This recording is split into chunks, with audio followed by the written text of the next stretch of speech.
Salut tout le monde, j'espère que vous allez bien. Aujourd'hui je reviens pour une nouvelle vidéo que ça fait quelques temps que je voudrais faire et je me suis dit que ça pouvait être le moment parfait pour le faire. Ça serait mes astuces et mes conseils à savoir avant de partir en Italie, parce que je suis partie récemment avec ma meilleure amie à Rome pendant une semaine en décembre et je voulais juste vous en parler un tout petit peu. Si vous n'avez pas vu ma vidéo, je vous la mets en barre d'infos, c'est mon vlog que j'ai fait en Italie. Et sur ce, commençons. Tout d'abord, premièrement je voudrais commencer par la température. Il faut savoir qu'en Italie il fait plus chaud qu'en France approximativement. Moi j'habite sur Toulouse dans le sud de la France, donc il fait jamais très froid, mais à Rome en décembre vraiment on est resté du 15 au 24 il me semble à peu près, et il faisait toujours 15-16 degrés avec un petit peu de vent, donc un manteau un peu en simili-cuir ou en trench avec un petit peu de matière quand même et une grosse écharpe, franchement c'était parfait pour la température. Et il n'y a pas besoin de gros manteaux, de gros pulls, de grosses laines. J'étais tout le temps en robe pendant tout mon séjour. Et franchement, le soir j'avais un petit peu froid aux jambes, mais sinon c'est vraiment totalement faisable. Et je trouve que c'est une très belle saison, l'hiver. Beaucoup de gens sous-cotent la saison de l'hiver pour voyager, mais c'est moins cher. Il y a plus de choses à faire des fois parce qu'il y a les décorations de Noël, il peut y avoir la neige si vous allez dans un pays qui est vraiment froid. Et je trouve que ça vaut vraiment la peine et c'est grave sous-coté, donc voyager l'hiver ça peut être une bonne opportunité. Ensuite, je vais vous parler des frais de restauration, parce que si vous n'êtes jamais allé en Italie, et je sais que c'est comme ça dans d'autres pays aussi, au Canada personnellement d'où je viens, il y a beaucoup de frais sur la nourriture. Comme si vous allez dans un restaurant, certains restaurants vous feront des frais de minimum 1,50 € pour l'utilisation des couverts et la demande de l'eau. Donc ce que je faisais, c'est que personnellement on évitait les restaurants qui étaient trop chers, peut-être parce que ce genre de restaurant là ils étaient forcément plus onéreux à la fin de l'histoire, et forcément payer 1,50 € de frais alors que des fois on boit même pas d'eau quoi, juste on utilise des couverts, c'est pas forcément très agréable. Après tous les restaurants ne le font pas, mais il faut savoir que certains restaurants chargent l'eau, chargent les couverts, chargent le service en fait en général, ça s'appelle les frais de service, et si on ne le sait pas, des fois on peut être surpris sur la facture, donc ça c'est un truc à savoir. Aussi au niveau des transports, j'ai pris le bus et le métro quand j'étais en Italie. Nous, avec ma meilleure amie, on a pris le métro assez souvent, donc on a pris un pass pour une semaine qui nous a coûté environ 24 €. C'est des passes qu'on peut acheter dans les bureaux de tabac, dans les stations de métro. Vous demandez un pass une semaine, vous payez, c'est un petit pass en papier qui vous donne et vous les scannez en rentrant dans chaque métro. Et ça forcément ça vous est essentiel, vous pouvez pas frauder le métro en Italie, c'est assez sécuritaire, du coup ça serait très compliqué, puis c'est illégal aussi. Et par contre ça m'a vachement interloqué. Au niveau des bus, de 1 il n'y a pas d'horaire de bus. Donc moi j'avais téléchargé une application qui s'appelle Move It, d'ailleurs je vais vous l'écrire ici. C'est une excellente application, mais tout ce qui donnait au niveau des horaires, c'était toujours faux. Donc on attendait des fois le bus 45 minutes, 1 heure à chaque journée, parce que le bus ne venait pas aux horaires écrites. Et je sais pas comment ça se fait, si c'est un problème de l'application. J'ai regardé sur internet, sur le site officiel des transports italiens, et j'ai pas trouvé d'informations nécessaires. Donc je sais pas s'il y a des gens qui viennent d'Italie, laissez-moi en commentaire comment ça se fait que les bus passent aussi, aussi lentement, c'est pas normal. Mais sinon c'est assez désagréable, je vous avoue, d'arriver à l'arrêt de bus et de pas savoir combien de temps vous allez attendre. Vous pouvez attendre 10 minutes comme vous pouvez attendre 1h30. Ça nous est déjà arrivé d'attendre 1 heure à la station principale qui s'appelle le Termini, et c'était des fois très long. Et aussi, donc les chauffeurs de bus italiens conduisent assez étrangement, peut-être on va dire. Non, je suis allée à Malte aussi et c'est à peu près similaire, c'est vraiment une conduite très saccadée. Vous rentrez, vous montez dans le bus et c'est beaucoup de freins et tout, et ça conduit très fort, très sec.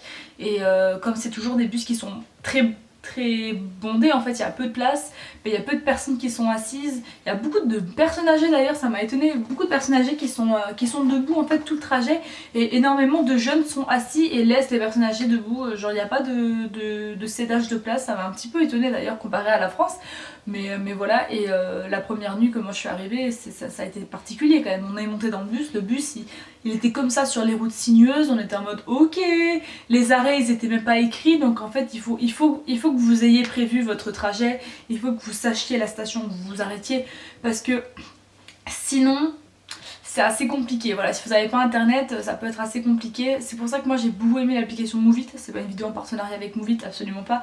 Mais c'est une application que j'ai trouvée très utile. Et aussi dans les transports comme le bus, normalement il faut payer son billet, on est d'accord. Parce que si vous achetez le pass il est disponible pour les trams, les bus et les métros. Faut savoir que aucune personne ne valide son ticket. Genre tout le monde rentre dans le bus et c'est basta, ils rentrent et s'ils ont de la place ils vont s'asseoir et s'ils ont pas de place ils s'assoient pas. Mais dans le sens où il y a vraiment personne qui paye. Et j'étais en mode, c'est peut-être une fois un bus, non, pendant une semaine je crois que j'ai vu littéralement 5 personnes à tout péter d'aller valider leur ticket. Personne ne valide son ticket.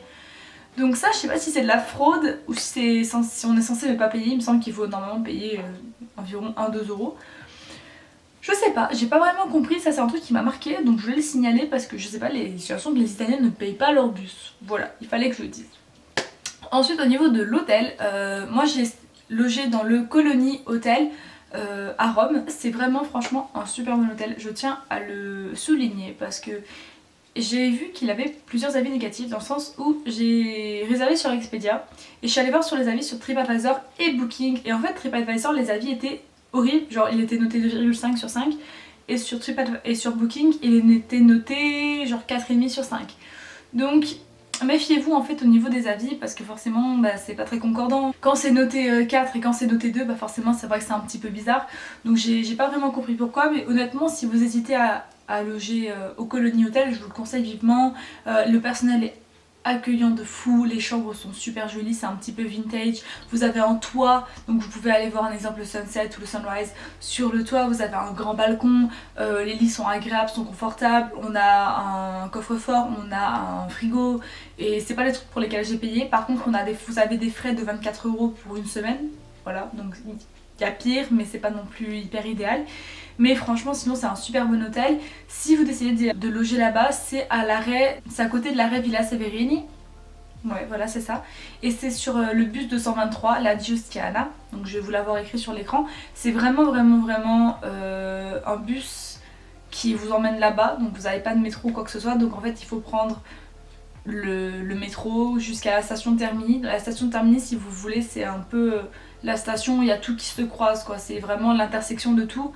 Et vous prenez jusqu'au Termini et au Termini vous prenez du coup le bus 223 pour la Giustiana et vous descendez à Villa Severini et vous arrivez à l'hôtel. Littéralement il est à 5 minutes. De loin il peut avoir l'air un petit peu genre délabré parce que le Colony Hotel, vous avez c'est écrit en néon, il y a des néons qui sont pétés, ça fait un peu film d'horreur, un peu vintage machin, mais c'est vraiment super stylé et je vous conseille à 1000% cet hôtel, c'est super joli. Voilà, et pour finir, je vais finir sur un petit point sur la langue. Si vous parlez pas italien, ne vous inquiétez pas en fait, parce que tout le monde parle anglais et il y a certaines personnes qui parlent vite fait français, mais après ça, voilà, il faut avoir quelques bases en anglais quand même. Et il faut juste savoir dire vraiment les mots de base, genre ciao. Ciao, enfin, dans tous les cas, eux c'est ciao tout le temps, donc c'est ciao pour dire bonjour, ciao pour dire au revoir. Grazie pour dire merci et puis scusi pour dire pardon. Scusi vous allez l'utiliser tellement parce que forcément il y a tellement de monde souvent dans les métros que scusi tu le dis 600 000 fois. Et moi je peux vous dire que quand je suis arrivée le soir même de l'Italie et que j'ai repris le métro en France, sans faire exprès en partant je dis scusi. Voilà l'habitude. Mais en vrai sinon franchement c'est super simple de voyager là-bas, il n'y a pas de problème de langue, les gens comprennent quand même facilement. Puis si vous savez pas trop vous parlez avec les mains, les Italiens sont connus pour parler avec les mains. Donc il n'y a pas spécialement d'embrouille ou quoi que ce soit, c'est très simple. Donc en somme je dirais que c'est un pays simple à voyager, il faut juste être un petit peu débrouillard et savoir où aller, prévoir des endroits. Si vous voulez je vais vous mettre des photos, des captures d'écran des endroits où je voulais aller de base à Rome. J'ai pas eu le temps de tout faire mais j'ai quand même fait une petite partie de ce que je voulais, donc ça au moins je suis contente. Je vous laisse mon Instagram ici quelque part sur l'écran, comme ça vous allez voir parce que j'ai posté des photos quand j'étais en Italie bien évidemment. Et je pense que j'espère que ça vous a donné envie de voyager en Italie. En tout cas c'était vraiment une super belle aventure, un super truc à faire en fait entre potes. Je trouve que c'est un très beau voyage. Si vous aimez bien sûr la gastronomie, les pâtes, la pizza, C'était super bon. J'ai mangé des cannolis, des cannelloni pardon, ricotta épinards, c'était super bon. J'ai mangé des pizzas, je crois que j'ai pris 2 kilos en une semaine. J'ai fait que manger de la pizza tout le temps. Sauf que moi je prenais pas la pizza des restos, je prenais, vous savez, dans les petits, il y a des petits street food en fait un peu partout. Et du coup vous pouvez prendre la pizza au kilo. Et bah, moi je prenais généralement une petite part et ça me faisait environ 2-3 euros la petite part de pizza. Et du coup j'ai grignoté ça au fur et à mesure de la journée. Et aussi le McDo là-bas il est génial parce que forcément ils ont des menus qui sont exclusifs. Ils ont des petites pizzas en fait, genre comme des genres de mini pizzas frites, c'est super bon. Enfin des petites bouchées avec l'intérieur des garnitures de pizza, c'est vraiment très très bon. Ils ont des frites au cheddar, ils ont des, ça c'est vraiment le top du top. Déjà ils ont des latte macchiato de décaf qui sont super bons. Et ils ont aussi un truc excellent, c'est juste de la petite crème de noisette en fait. Et par dessus ils rajoutent juste de la glace et c'est tellement bon. Ils font la même chose avec des gaufrettes au chocolat, enfin franchement le McDo en Italie, une pépite. Et mon coup de cœur personnellement avec ma meilleure amie ça a été le Vatican. Le Vatican c'était absolument sublime. Par contre avant d'y aller il faut savoir que si vous voulez aller à la Chapelle Sixtine, renseignez-vous et surtout achetez vos billets en fait à l'avance. Si vous êtes étudiant, profitez-en parce que ça coûte environ 8 euros. Et si c'est pas étudiant, par contre, c'est 22 euros. Du coup, c'est assez onéreux. Par contre, pour aller visiter le Vatican en tant que tel, d'ailleurs, c'est absolument sublime. J'ai versé une larme d'émotion quand je suis rentrée pour vous dire. Vous avez tout d'ailleurs sur mon Instagram dans la petite vignette Italie. Vous pouvez voir absolument tout ce que j'ai fait. J'ai tout mis. Du coup, ça peut être intéressant si vous savez pas où aller. J'ai noté plein de petits endroits. Voilà. Et honnêtement, franchement, j'ai absolument adoré le Vatican. Et la Chapelle Sixtine, malheureusement, on n'a pas pu y rentrer parce que faut savoir que les heures de visite finissent à 4h de l'après-midi. Ça, il faut le savoir. Si on ne sait pas, des fois on se laisse savoir. Donc on n'a pas pu visiter la Chapelle Sixtine. Malheureusement, donc je me dis c'est partie remise, on y retournera et on visitera la Chapelle Sixtine. Mais sinon on a fait à peu près tout ce qu'on voulait faire et c'est vraiment le Vatican, c'est l'endroit que je vous conseille le plus. Le Forum romain aussi, un énorme coup de cœur pour le Forum romain, l'ambiance là-bas est absolument incroyable. La pyramide aussi, elle est intéressante, enfin voilà c'est vraiment un super pays d'Italie. Rome c'est une ville absolument magnifique. Et je pense que ça serait vraiment intéressant pour vous que vous y alliez un jour. Il faut savoir que les prix sont pas si onéreux. Par exemple, moi le voyage que j'ai acheté sur Expedia, c'était vol, hôtel compris pendant une semaine. Ça m'a coûté 200 euros. Donc voilà, Expedia, je sais pas comment dire. Mais franchement c'est le site où j'achète à peu près tous mes voyages. Vous avez aussi des sites comme Alibaba. Pour les Québécois, il y a les vols d'Alexis qui est absolument excellent, ce genre de choses qui sont vraiment pratiques et intéressantes. Donc voilà, je vous laisse faire vos recherches, je vous conseillerais l'Italie et j'espère que vous avez apprécié cette vidéo, qu'elle vous a été instructive, que vous n'avez pas perdu trop votre temps. Et en attendant, je vous dis ciao et je vous dis à bientôt pour une nouvelle vidéo. Bye!